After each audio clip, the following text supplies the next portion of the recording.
कक्षा 3 कहानी सेखेबाज मक्खी। पृष्ठ क्रमांक 7। एक था जंगल। उस जंगल में एक शेर भोजन करके आराम कर रहा था। इतने में एक मक्खी उड़ती उड़ती वहां आ पहुंची।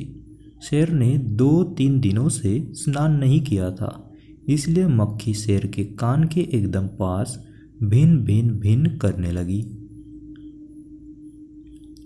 शेर को बहुत मुश्किल से नींद आई थी। उसने पंजा उठाया, मक्खी उड़ गई, लेकिन फिर से शेर के कान के पास भिन भिन शुरू हो गई।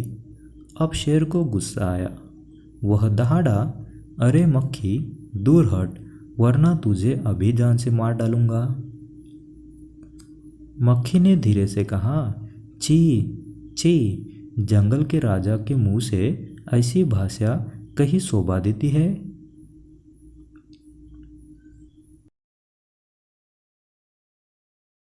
पृष्ठ क्रमांक 8 हम देख रहे।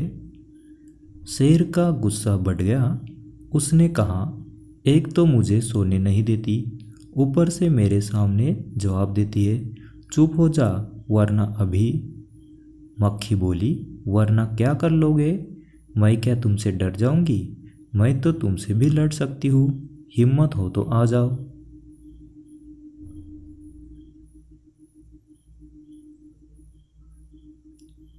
पृष्ठ क्रमांक 9। शेर आग बबूला हो उठा। उसने कान के पास पंजा मारा। मक्खी तो उड़ गई, पर कान जरा छिल गया। मक्खी उठकर शेर की नाक पर बैठ गई, तो उसने मक्खी को फिर पंजा मारा। मक्खी उड़ गई। अब की बार शेर की नाक छिल गई। मक्खी कभी शेर के माथे पर बैठती, कभी गाल पर, तो कभी गर्दन पर। शेर पंजा मारता जाता और खुद को घायल करता जाता। मक्खी तो फट से उड़ जाती। अंत में शेर ऊब गया, थक गया।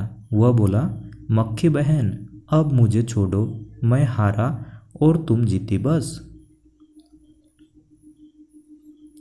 मक्खी घमंड से चूर होकर उड़ती उड़ती आगे बढ़ी। सामने एक हाथी मिला। मक्खी ने कहा, अरे हाथी, मुझे प्रणाम कर।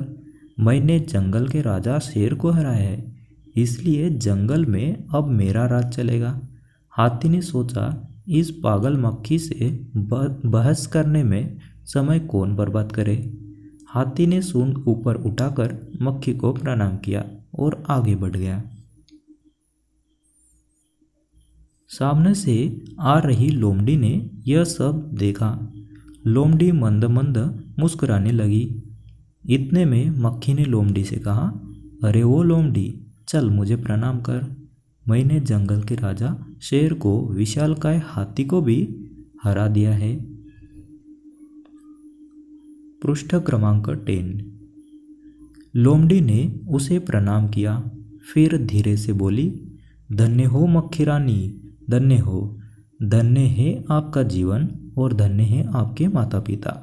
लेकिन मक्खी रानी, उधर वह मकड़ी दिखाई दे रही ना, वह आपको गाली दे रही थी, उसकी जरा खबर लेना। यह सुनकर मक्खी गुस्से से लाल हो उठी। मक्खी बोली, उस मकड़ी को तो मैं चुटकी बजाते खत्म कर देती हूँ। यह कहते हुए मक्खी मकड़ी की तरफ झपटी और मकड़ी के जाले में फंस गई। मक्खी जाले से छूटने की जो कोशिश करती गई, त्यों और भी अधिक फंसती गई। अंत में वह थक गई, हार गई।